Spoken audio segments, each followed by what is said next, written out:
Assalamualaikum warahmatullahi wabarakatuh. Halo teman-teman, selamat datang di channel Sapa Sains. Oke, pada video kali ini kita akan membahas soal siap ujian sekolah tahun 2022 untuk mata pelajaran IPA tingkat SMP. Nah, pada video part yang keempat, yang akan kita bahas adalah soal berkaitan dengan materi listrik statis, listrik dinamis, kemagnetan, dan tata surya. Oke, langsung saja kita ke soal nomor 1. Soal tentang listrik statis. Kaca yang digosok dengan kain sutra akan terjadi proses pemuatan listrik pada kaca maupun sutra. Penjelasan yang benar pada tabel berikut adalah titik-titik. Kita lihat tabelnya, kita diminta untuk menentukan manakah yang kehilangan elektron, yang menerima elektron, dan manakah yang muatannya jadi positif, dan mana yang negatif. Oke, kita ingat dulu pemuatan listrik pada kaca dan sutra. Nah, kaca dan sutra sebelum digosok, maka masing-masing itu muatannya netral. Artinya, muatan positif dan negatif pada kaca itu sama, begitu juga muatan positif dan negatif pada sutra. Ketika kaca digosok oleh sutra, maka akan terjadi perpindahan muatan atau perpindahan elektron. Nah, elektronnya berpindah dari mana ke mana? Elektronnya akan berpindah dari kaca ke kain sutra. Berarti yang melepas elektron adalah kaca, yang menerima elektron adalah sutra. Sehingga kacanya akan kekurangan elektron, muatannya menjadi positif. Sedangkan sutra akan kelebihan elektron, muatannya menjadi negatif. Oke, kita lihat pilihan jawabannya, mulai dari yang A. Yang kehilangan elektron adalah kaca, ini benar. Yang menerima elektron adalah sutra, ini juga benar. Sehingga yang muatannya positif adalah kaca ya. Lalu yang muatannya negatif adalah sutra. Nah, ini langsung benar ya, pilihan jawaban yang tepat adalah yang A. Oke, lanjut ke soal nomor 2, masih berkaitan dengan listrik statis. Dua buah muatan masing-masing 6 mikrokulom dan 3 mikrokulom. Berarti ini adalah muatannya, kita misalkan menjadi Q1 dan Q2. Q1-nya 6 mikrokulom, kita ubah satuannya ke kulom, berarti dikali 10 pangkat min 6. Lalu Q2-nya diubah juga ke kulom menjadi 3 kali 10 pangkat min 6 kulom. Terletak pada jarak 3 cm, ini berarti adalah R-nya 3 cm. Diubah satuannya ke meter menjadi 3 kali 10 pangkat min 2 meter. Jika konstanta kulom 9 kali 10 pangkat 9 Newton meter kuadrat per kulom kuadrat, berarti ini adalah K-nya. Yang ditanyakan adalah besarnya gaya tolak menolak antar muatan tersebut adalah berapa. Yang ditanya F-nya berapa. Oke, untuk mencari nilai gaya tolak menolak, kita akan menggunakan persamaan hukum Coulomb, yaitu F sama dengan K dikali Q1 dikali Q2 per R kuadrat. K adalah konstanta Coulomb, Q1 adalah muatan 1, Q2 muatan 2, dan R adalah jarak antara dua muatan tersebut. Oke, kita masukkan angka yang sudah diketahui ini ke persamaan ya, menjadi F sama dengan 9 kali 10 pangkat 9 dikali 6 kali 10 pangkat min 6 dikali 3 kali 10 pangkat min 6 per 3 kali 10 pangkat min 2 kuadrat.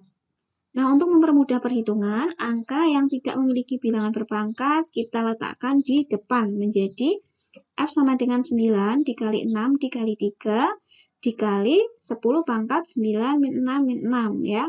Jadi perkalian pangkat itu dijumlahkan seperti ini. Lalu yang bawah 3 kali 10 pangkat min 2 kuadrat itu 3 kuadrat nilainya 9. 10 pangkat min 2 kuadrat itu nilainya 10 pangkat min 4. Nah, kita hitung ini 9 di atas dan bawah bisa kita coret. Lalu 9 min 6, min 6 ini nilainya sama dengan min 3 ya. Nah, berarti F-nya sama dengan 18 dikali 10 pangkat min 3 per 10 pangkat min 4.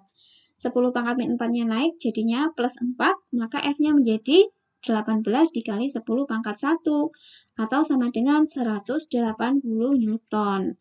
Jadi nilai gaya tolak menolaknya adalah 180 Newton dan jawabannya adalah yang D.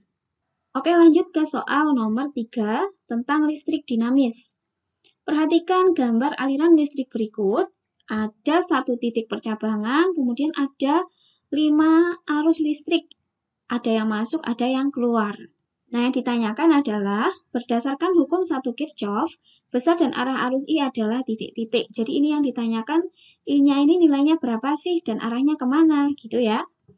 Oke, kita ingat hukum 1 Kirchhoff. menyatakan bahwa I masuk sama dengan I keluar. Arus yang masuk ke titik percabangan ini sama dengan arus yang keluar dari titik percabangan. Nah, kita lihat dulu yang masuk itu 7 ampere dan 4 ampere ya. Kita tuliskan di sini. I masuknya sama dengan 7 ditambah 4. Berarti sama dengan 11 ampere. Kemudian yang keluar, I keluarnya sama dengan 8 ditambah 6 ya. 8 ditambah 6 hasilnya adalah 14 ampere. Nah, berarti I ini harusnya masuk atau keluar? Yang keluar 14, yang masuk 11. Berarti yang masuk ini harusnya 14, maka arah I-nya ini harusnya masuk. Nah, besar I-nya berapa? Sama dengan 14 dikurangi 11. Sama dengan 3 ampere, arahnya masuk. Nah, berarti jawaban yang tepat adalah yang B ya, 3 ampere masuk ke pusat percabangan. Oke, lanjut ke soal nomor 4, masih berkaitan dengan listrik dinamis. Perhatikan gambar rangkaian listrik berikut. Ada 3 resistor, 2 resistor dihubungkan secara paralel, kemudian dihubungkan seri dengan resistor yang 3 ohm ini, dan ada sumber tegangan 9 volt. Nah, yang ditanyakan adalah besar kuat arus I yang mengalir pada rangkaian berapa. Jadi I-nya ini berapa nih? Nah, untuk mencari nilai arus, yang pertama kita harus mencari hambatan totalnya dulu ya. Ketika hambatannya adalah gabungan seperti ini, maka kita cari dulu nih, yang 8 ohm dan 24 ohm itu dipasang secara paralel. Untuk mencari hambatan pada rangkaian paralel, kita gunakan persamaan 1/Rp sama dengan 1/8 ditambah 1/24. Kita samakan penyebutnya menjadi 24 ya. Oke, kita hitung. 24 dibagi 8, 3 dikali 1, nilainya 3. Lalu 24 dibagi 24 itu 1, dikali 1 hasilnya 1. Sehingga 1/Rp-nya sama dengan 4/24. Ini masih 1/Rp, berarti Rp-nya dibalik ya. Rp sama dengan 24/4, sama dengan 6 ohm. Jadi, 2 resistor ini nilainya sama dengan 6 ohm. Lalu dihubungkan ke resistor yang 3 ohm, berarti dirangkai seri ya, maka RS atau R totalnya itu dijumlahkan langsung. 6 ohm ditambah 3 ohm, berarti sama dengan 9 ohm. Oke, setelah kita mengetahui nilai hambatan totalnya yaitu 9 ohm, kita akan mencari arusnya menggunakan hukum Ohm ya. Masih ingat ya teman-teman? Hukum Ohm itu memiliki persamaan I sama dengan V/R. Besarnya arus listrik sama dengan beda potensial atau tegangan dibagi dengan hambatan total ya. Oke, kita masukkan nilainya ya. Sumber tegangan atau beda potensialnya adalah 9 volt. Berarti atasnya ini 9, kemudian R totalnya tadi adalah 9 juga. Maka I-nya 9/9, sama dengan 1 ampere. Jadi arus yang mengalir adalah 1 ampere, dan jawabannya adalah yang B. Oke, lanjut ke soal nomor 5. Soal tentang pembuatan magnet. Perhatikan gambar berikut. Sebelah kiri ada gambar besi KL dialiri oleh arus listrik searah seperti ini. Nah, ini lama-lama besi KL-nya akan menjadi magnet. Kemudian ada besi Mn didekatkan di besi KL ini. Nah, pertanyaannya, setelah besi KL menjadi magnet, kemudian didekatkan pada besi Mn, maka Mn akan menjadi magnet. Kutub-kutub magnet yang dihasilkan keduanya adalah titik-titik. Oke, kita tentukan dulu ya, kutub K dan L ini kutubnya apa. Nah, untuk menentukan kutub magnet pada pembuatan magnet yang dialiri arus listrik searah atau arus DC, atau namanya adalah elektromagnet, kita dapat menggunakan aturan genggaman tangan kanan. Nah, aturannya gimana? Ibu jari akan menunjukkan kutub utara, sedangkan genggaman 4 jari lain itu menunjukkan arah arus atau I. Berarti kita jalankan dulu nih arusnya. Ini muatannya positif, ini negatif. Berarti arah arusnya keluar dari positif gini ya. Naik, kemudian naik lewat belakang besi, lalu di depan besi turun. Turun semua lewat depan seperti ini, lalu kembali ke sini. Berarti Genggaman tangan kanannya adalah seperti ini nih. I-nya turun pas di depan, kemudian ibu jarinya arahnya di sebelah kanan. Ibu jari itu tadi menunjukkan kutub utara ya, maka L-nya ini adalah kutub utara. Kalau L utara berarti K-nya ini selatan. Lalu M dan N didekatkan ke KL. KL tadi sudah menjadi magnet. Kalau ada besi didekatkan ke magnet, maka besinya ini lama-lama juga akan menjadi magnet atau terinduksi gitu ya namanya. Nah, kutubnya gimana? Teman-teman ingat, kutub yang berdekatan itu yang berlainan jenis. L dekat dengan M. L itu kutub utara, berarti M-nya kutub selatan. Berarti N-nya kutub utara. Oke, kita lihat pilihan jawabannya.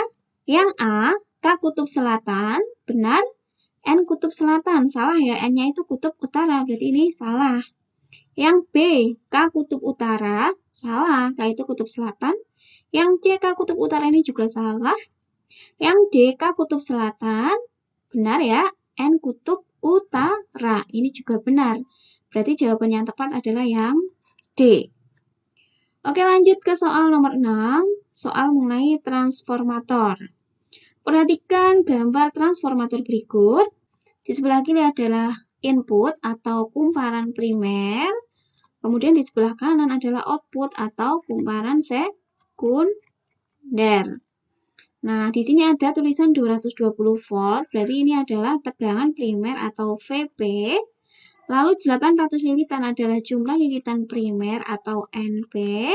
Kemudian 44 volt ini adalah tegangan sekunder atau VS. Dan yang ditanyakan adalah jenis trafo dan jumlah lilitan pada output, berarti lilitan sekundernya berapa? Oke, kita lihat di sini, tegangan input atau tegangan primernya 220 volt, kemudian tegangan output atau sekundernya 44 volt. Berarti tegangannya turun, atau tegangan sekundernya kurang dari tegangan primer. Jumlah lilitannya gimana? Nah, jumlah lilitan yang sekunder atau outputnya juga lebih kecil ya daripada yang primer. Berarti NS-nya itu kurang dari NP. Nah, kalau kayak gini berarti trafonya atau transformatornya jenisnya adalah step down atau trafo untuk menurunkan tegangan. Untuk mencari NS atau jumlah lilitan sekunder atau output, kita gunakan persamaan ini ya. VP per VS sama dengan NP per NS. Tegangan primer dibagi dengan tegangan sekunder sama dengan jumlah lilitan primer dibagi dengan jumlah lilitan sekunder. Oke, kita masukkan angka yang sudah diketahui dari soal kebersamaan ini ya. Berarti menjadi 220 per 44 sama dengan NP-nya 800 per NS. 220 bisa dibagi 44, hasilnya adalah 5. Dikali silang berarti 5NS sama dengan 800. Maka NS-nya sama dengan 800 per 5. Berapa? Nah, hasilnya adalah 160 lilitan. Jadi, jawaban yang paling tepat adalah trafonya adalah step down dan jumlah lilitannya adalah 160. Pilihan jawaban yang B. Oke, lanjut ke soal nomor 7. Soal mengenai sistem tata surya. Perhatikan beberapa fenomena alam berikut. Ada 4 fenomena yang ditanyakan adalah akibat dari rotasi bumi ditunjukkan oleh nomor berapa. Oke, sebelum menjawab soal ini, kita ingat bersama-sama ya, apa itu rotasi bumi. Nah, rotasi bumi adalah perputaran bumi pada porosnya. Lamanya adalah 24 jam atau 1 hari ya. Akibat dari rotasi bumi adalah yang pertama, perbedaan waktu, kemudian pergantian siang dan malam, lalu gerak semu harian matahari. Lalu ada juga gerak bumi yang lain yaitu revolusi. Revolusi adalah perputaran bumi mengelilingi matahari. Lamanya adalah 1 tahun. Nah, akibat dari revolusi yaitu antara lain perbedaan musim, perbedaan lamanya siang dan malam, dan gerak semu tahunan matahari. Oke, kita cek pernyataannya ya. Mana nih yang masuk akibat dari rotasi bumi? Pernyataan nomor 1, pergantian siang dan malam. Ini benar ya. Lalu nomor 2, perbedaan lamanya siang dan malam. Kalau lamanya siang dan malam itu akibat dari revolusi, ini salah. Nomor 3, perbedaan waktu, ini benar ya, akibat rotasi.